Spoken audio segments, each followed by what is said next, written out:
And a suicide attack in Iraq's Sadr city kills at least 36 and injures dozens others.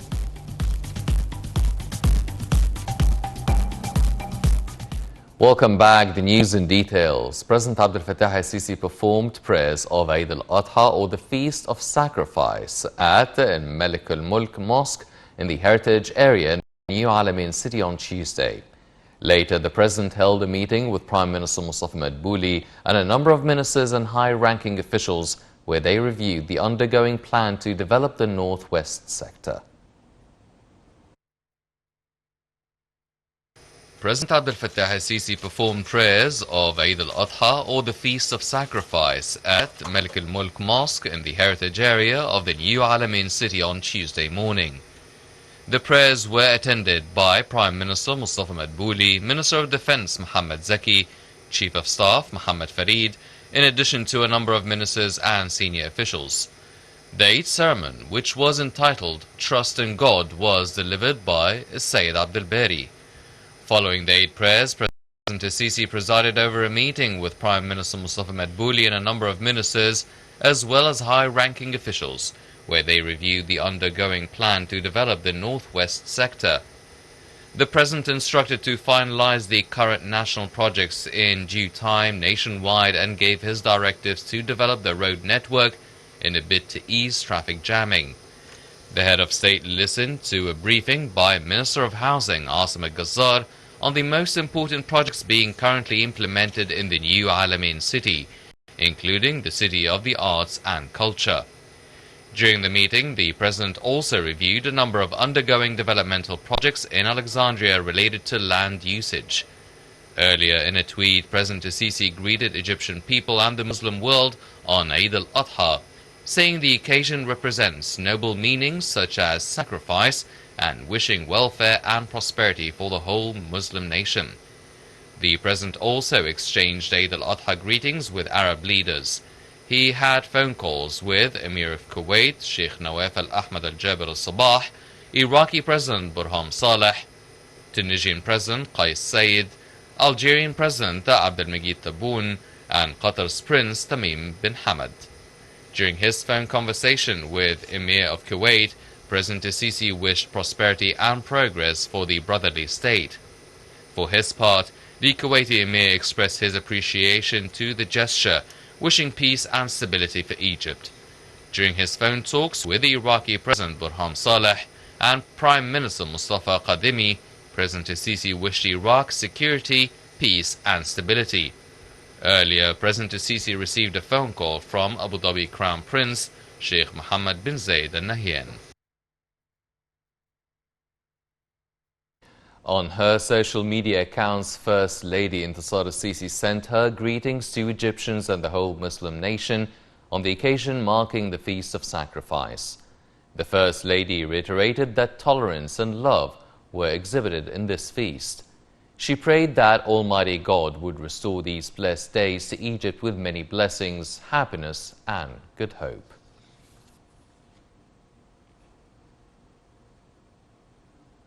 Egyptians were celebrating Eid al-Adha on Tuesday with prayers at Cairo's Al-Azhar Mosque. The Feast of Sacrifice commemorates Prophet Abraham's willingness to sacrifice his son Ismail.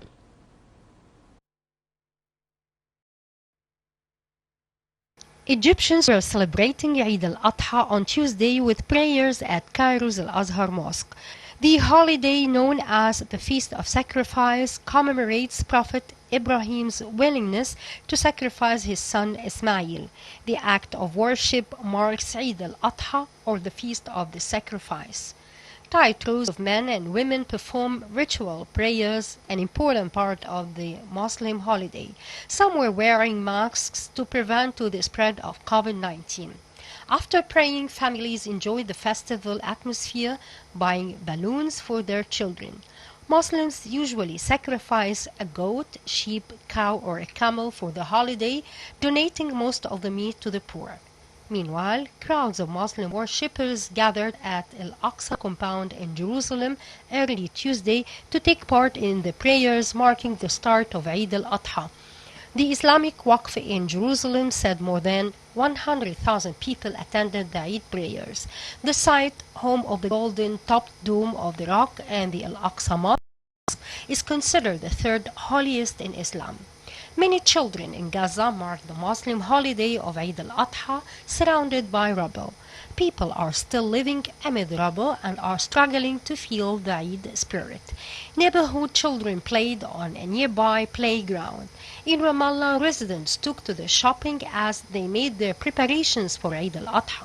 Because of the pandemic, how much people get to celebrate the festive occasion will vary from country to country. The streets of Ramallah were crowded with shoppers prepared to celebrate Eid al-Adha holiday.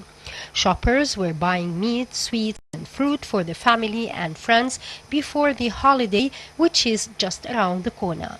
Ramallah sweet shop owner says this Eid al-Adha does not have the same feel as previous holidays because people are still preoccupied with the virus. The meat of the sacrificed animals is shared among family and friends and poor people who cannot afford to sacrifice animals. In Saudi Arabia, thousands of Muslim pilgrims threw 7 stones on Satan's pillar in Mina on Tuesday in a symbolic rejection of temptation as the Hajj pilgrimage continued.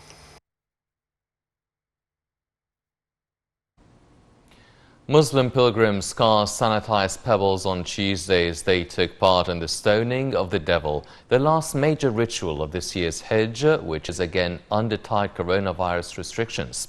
From the first light, small groups of pilgrims made their way across the valley of Mina near Mecca in western Saudi Arabia to symbolically humiliate the devil at the Jamrat al-Aqaba. Muslim pilgrims cast sanitized pebbles Tuesday as they took part in the stoning of the devil, the last major ritual of this year's Hajj, which is again under tight coronavirus restrictions. From first light, small groups of pilgrims made their way across the valley of Mina near Mecca in western Saudi Arabia to symbolically humiliate the devil at the Jamra al-Aqaba mosque. Wearing masks and the ihram, the pilgrims' seamless white garment, they each threw 7 stones at a pillar symbolizing Satan, taking them from sealed bags provided by the authorities. The stoning ritual has in past years led to deadly stampedes, as millions of participants converge on a tight space, but on Tuesday crowds were sparse and there was only a light security presence. The pandemic has for a second year forced Saudi authorities to dramatically downsize the Hajj, and just 60,000 fully vaccinated citizens and residents of the kingdom are taking part, up to from 10,000 last year. The Hajj, one of the 5 pillars of Islam and a must for able-bodied Muslims who have the means at least once in their lifetime, is usually one of the world's largest religious gatherings, with 2.5 million taking part in 2019. After the stoning ritual, pilgrims returned to the Grand Mosque in Mecca to perform a final tawaf of circling of the Kaaba. State media said that an army of 3,500 workers were tasked with sterilizing the Grand Mosque 10 times a day to prevent any spread of infection. This year's Hajj is being held at a time when new variants of the virus are causing global concern. Saudi Arabia has recorded more than 510,000 cases of coronavirus, including 8,089 deaths. Israeli strikes in northern Syria